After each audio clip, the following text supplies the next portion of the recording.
Welcome everybody to Special Education Thursday, and I'm going to get our PowerPoint here. You should be able to see my screen. There we go. I'm going to put this down. Oops. There we go, my participants. Okay, everyone see the screen. So welcome everybody to Special Education Thursday. My name is Molly Whalen, and I am a parent of students with special needs in Washington, D.C., and a parent advocate. And we do this Special Education Thursday with Advocates for Justice and Education, which is the Parent Trainings and Information Center for DC on special education. We started Special Education Thursdays because we really wanted to take a bite size of a topic in special education and have a conversation as a parent would want to know about it. So this isn't a typical presentation or a typical webinar, it's more of a conversation. And this is our way to just kind of get like little snippets of special ed and take you a little bit farther. So we have parents join us, we have professionals joining us, and as I said earlier, the recordings will go on the AJA website so that you can have that. Today, we're talking about a topic that can be really confusing to families, mostly because we're talking about our little ones, and it's often the time that parents are brand new to special education and early intervention and supports and services, and so it's really hard to navigate. We're talking about the transition from Strong Start, which is under OSSE, and is our littlest ones from 0 to 3-year-old, and how they transition to early stages, which is under DCPS, and is starting over at age of 3.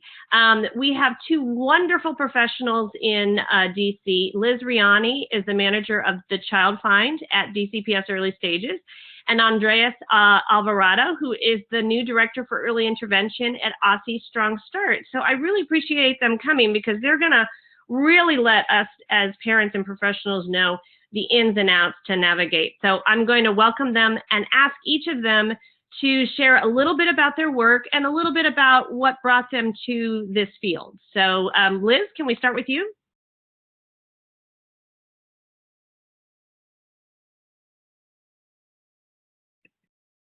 Okay. Liz, can we start with you? You mean to start over, Molly? Yes, I'm sorry. We must have, I didn't hear you talking. Now we do. Okay, yes. I said, hi, Molly. Hi, everybody. Yeah, my name is Liz Rihani. I've been with Early Stages since 2009. And I also come to the work, much like Molly has, as a parent, have an experience with this transition process that we're about to talk about, although it was different under different circumstances back in the day when my older daughter, who's now 13, was going through this. So that's where I am, and I'm looking forward to having this conversation today. Sure. Hello, everyone. My name is Andres Alvarado. I'm the director for the Early Intervention Program, Strong Start. And I recently joined Strong Start program in beginning of March of this year, so new to this position. But I've been in the early intervention field for over 13 years. I am not a clinical person, but I've worked with all the different aspects of early intervention, like service coordination, delivery of services, evaluations throughout my career. I work with a vendor, so someone who was providing those services for different municipalities in New York, California, Texas, Virginia, and now I'm here in DC. I started working in EI or in early intervention. It was casual. My mom is a speech pathologist, and that kind of like caught my interest, and I started like working on the management aspect, and then I've seen how it makes a difference in everyone's life, especially the children and their families. Okay, I'm going to get thank you so much, both of you. And I'm going to ask the question that I think as a parent, it's so confusing. Both of your agencies and the sections are kind of based on ages of where the child is. And one's called Part C and one's called Part B. And I will be honest, as a parent, I never understood why Part C came before Part B, but I'm sure that's part of the federal law. But tell us, let's just start there. Tell us about what Part B and Part C means, and really, why are there two separate pieces to this part of special ed and early intervention? Sure. So kind of like to explain that, we have to reference what is called the IDEA. That's the Individuals with Disabilities Education Act, and that is a law that was enacted to ensure that services to children with disabilities, that there are like services to children with disabilities throughout the nation. So these was originally enacted by Congress in 1975 to ensure that children with disabilities have the opportunity to receive a free appropriate public education, just like other children. And the reason why you have Part B first and then Part C is because initially the program was meant to be for children from 3 to 22. So when they enacted the law, they had Part B, which is for kids 3 and 22, and then after that it came for children or for infants and toddlers with disabilities that go from birth to 3, and that's why like Part B comes first and not Part C. So that's the main reason why. I mean, there's no other reason. And as you said, like everyone is like wondering why, and that's kind of like the reason why. And why are there two separate pieces? Like, why can't we just have 0 through 32? I mean, what is there something that works better by having kind of the early intervention piece is separated? Yeah, so we think about the focus of the 0 to 3, the Part C piece, as being about the child and the family and developmental skills, while then switching over to a more educational focus once the child is 3 and older. So I guess that's the simplest answer, apart from the legislation and the way different jurisdictions break this up. Those are the focus of each program is pretty different. Yeah, and so we always like to make this Special Ed Thursday very DC specific, So can you guys, I know we've got the ages on the screen right now, can you all talk to, it's not really 0 to 3, and 3 to 5, you've got a little extra, to guide parents about those extra months, I guess? Correct. So yeah, so the strongest start, like everything starts when the kid is like at birth, and then they go up to 3. Like by law, kids or like children and their families can receive early intervention services up to 3 years old. That's when they will have to either exit the program or transition into the Part B, and that's kind of like the topic that we're going to be talking about.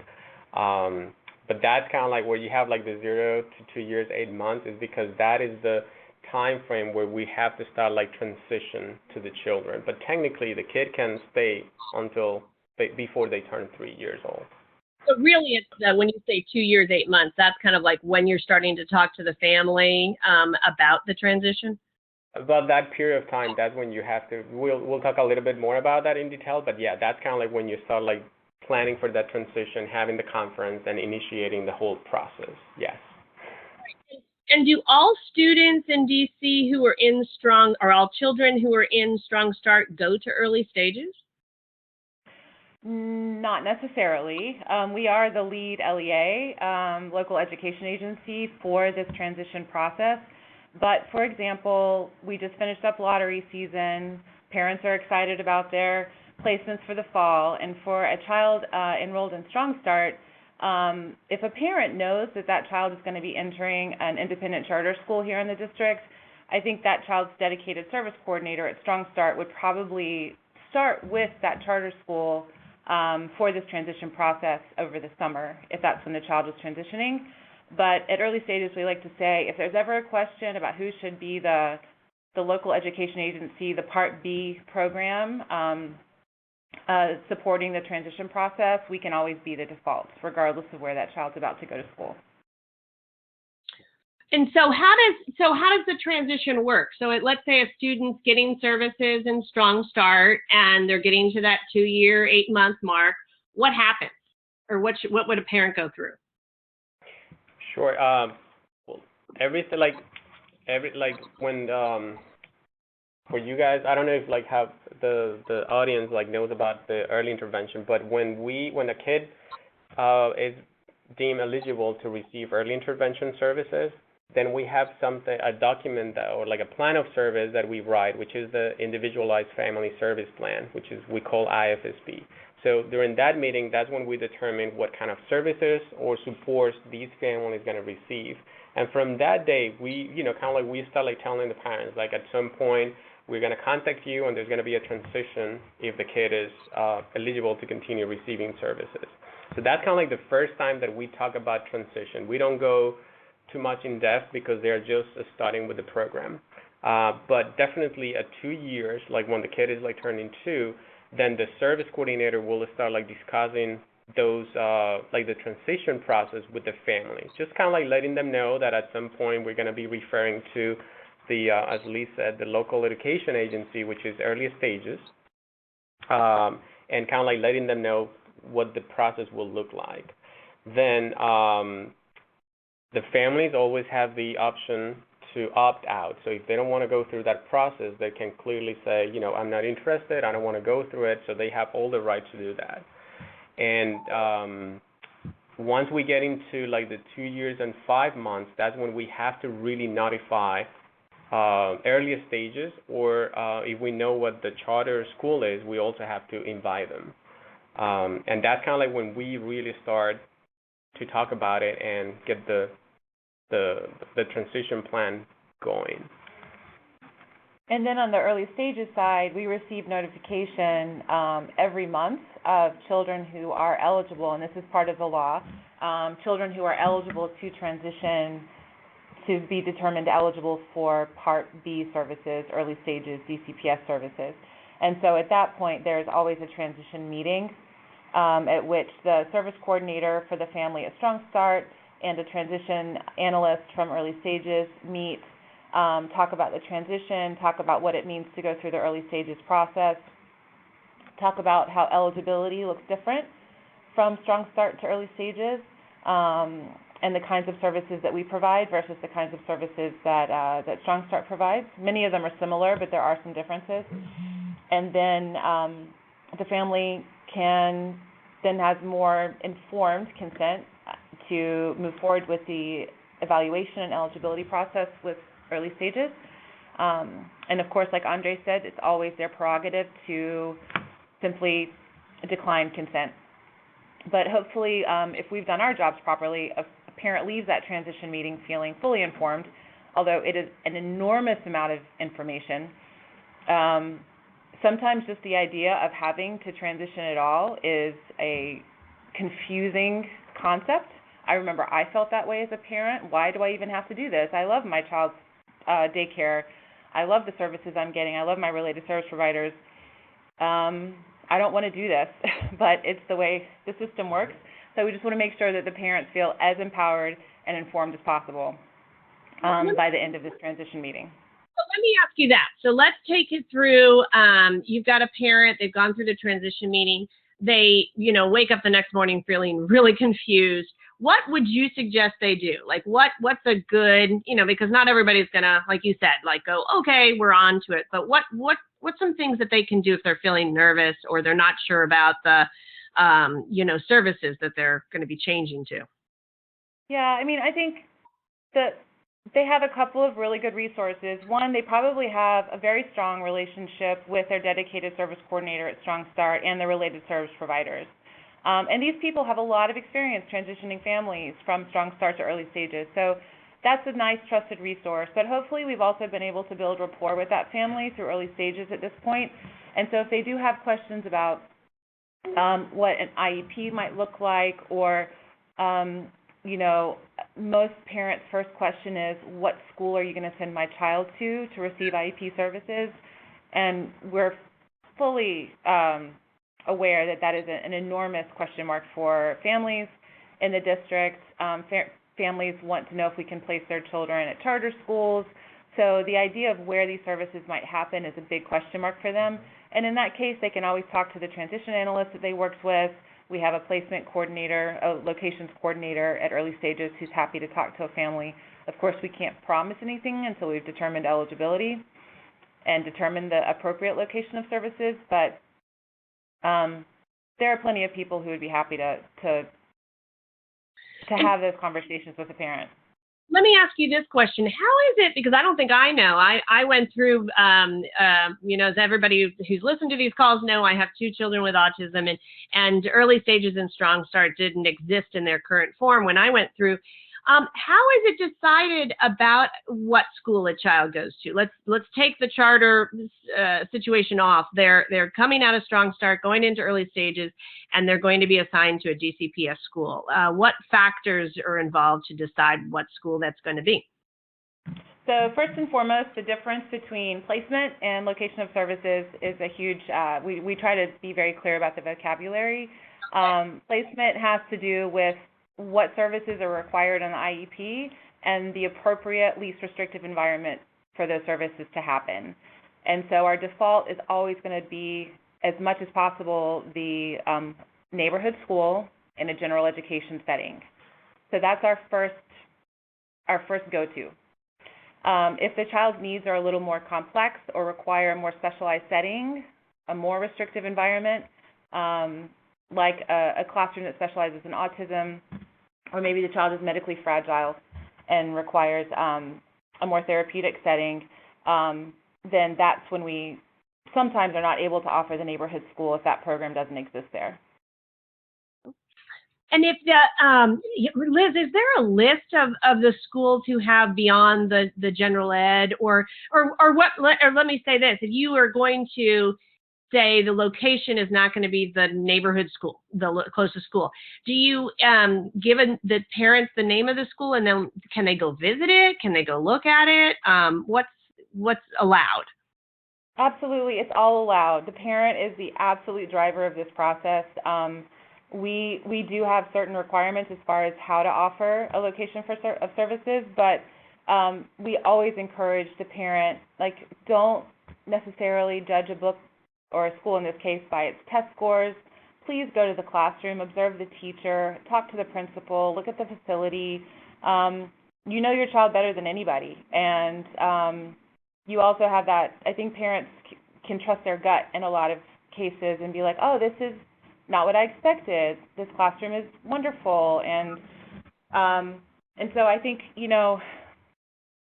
leaving behind preconceived notions about what special education looks like, what a school is going to be like based on its test scores or its write-ups on social media sites and things like that. So we always encourage a parent to cross all their T's, dot all their I's, and get all their questions answered before they make that decision.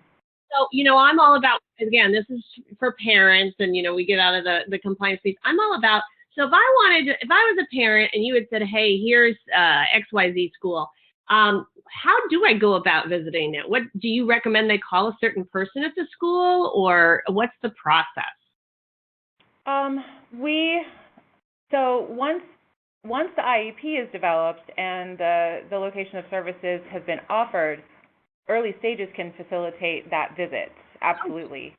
That's neat. So we're happy to do that. We help support enrollment because we know that can be a challenging process. There's a lot of papers and documentation, and at that point you have to, also reconfirm your residence in the district. So that's a piece of this work that we've been doing a lot more of recently, and I think it makes a big difference for families. Yeah. And I pulled up this slide about the transition process. Is there anything more that you all want to say about we talked about transition meetings, but maybe about the evaluation or the eligibility piece? Yeah, so basically like at 2 years, 7 months, that's kind of like where we would like to have that transition conference between Strong Start and early stages and the family, and that's a meeting that occurs with the service coordinator as well. So kind of like what Liz was saying, when they have like questions and they're not so sure, the best person to kind of like really rely on is the service coordinator, because they've been working with them for a good amount of time, and then they know the children, they know what they're, like the services that they're receiving. So at 2 years, 7 months, that's kind of like where ideally we should have that transition conference.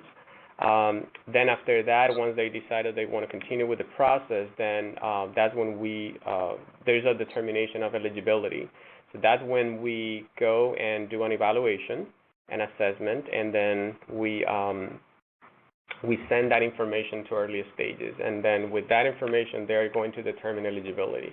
Keep in mind that these are like two different programs, and in the previous slide, it talks a little bit about what is the eligibility criteria for early intervention and what is the criteria for Part B services.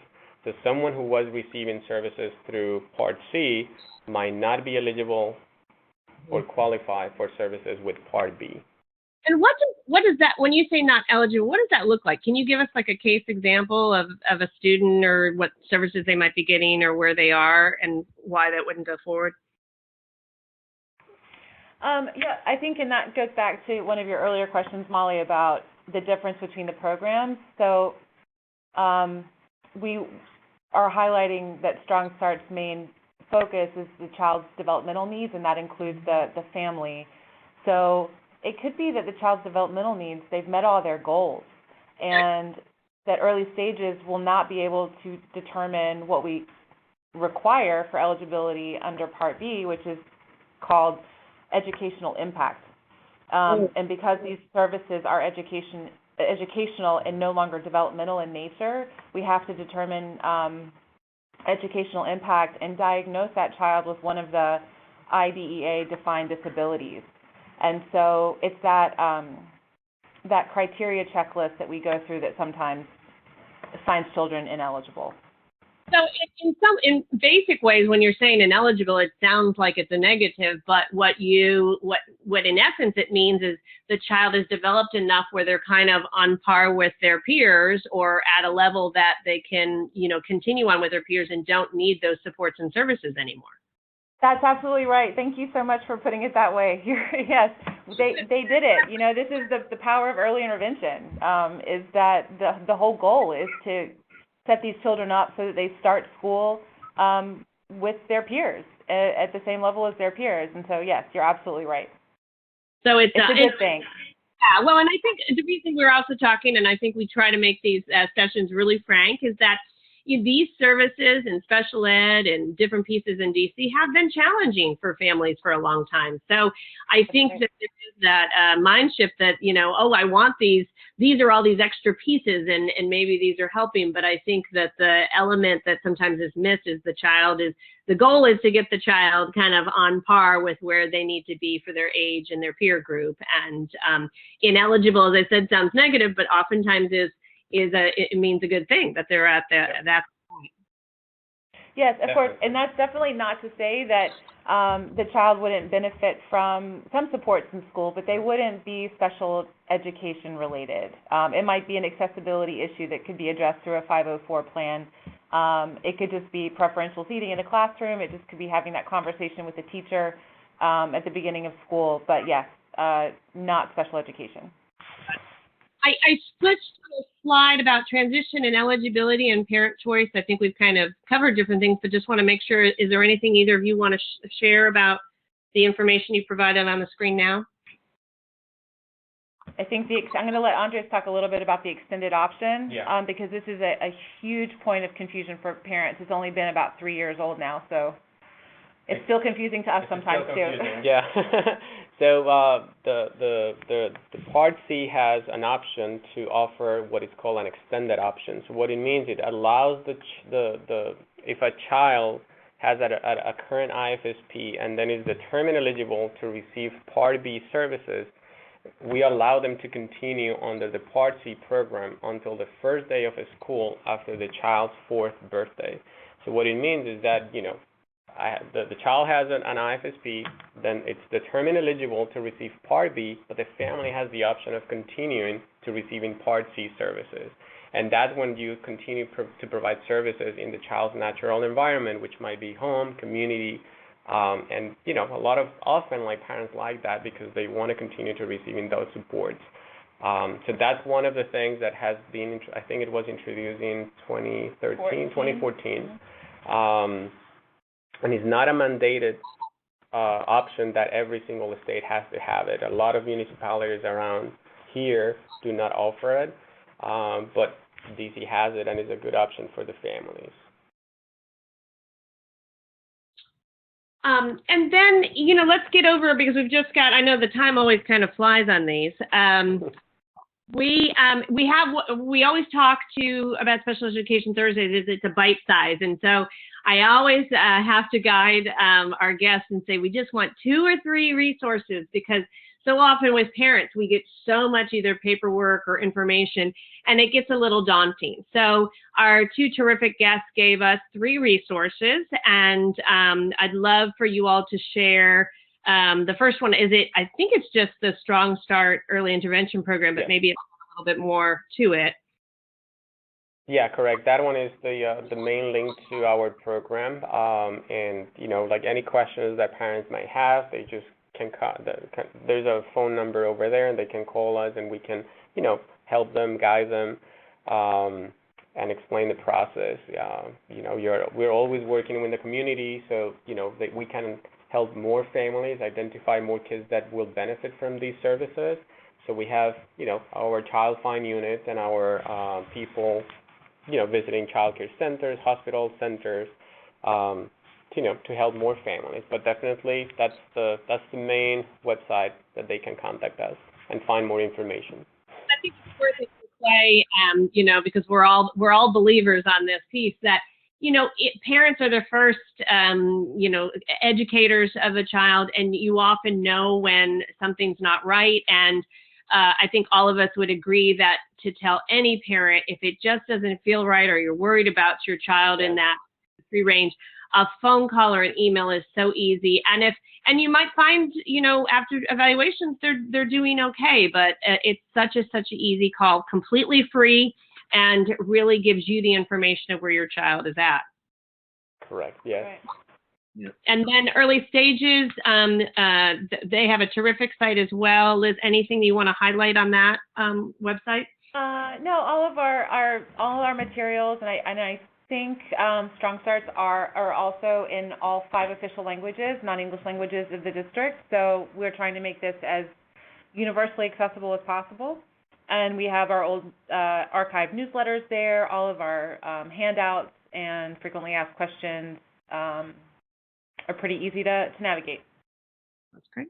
And then the last one is the Thrive55dc.gov website. I'm actually not as familiar with this as I should be. So what's on there? It just got launched. Last week, I think last week the mayor sent her citywide email out, and this is their effort to address all the different areas and resources available for children birth to 5 in the district.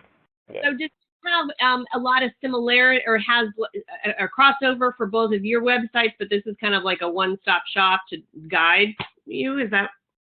Yeah, it's a one-stop shop to help families understand what are the different programs that it can that the district offers. So, Strong Start is in there, Early Stages is in there, but, many other resources that the families can tap into, and then just have it in one place.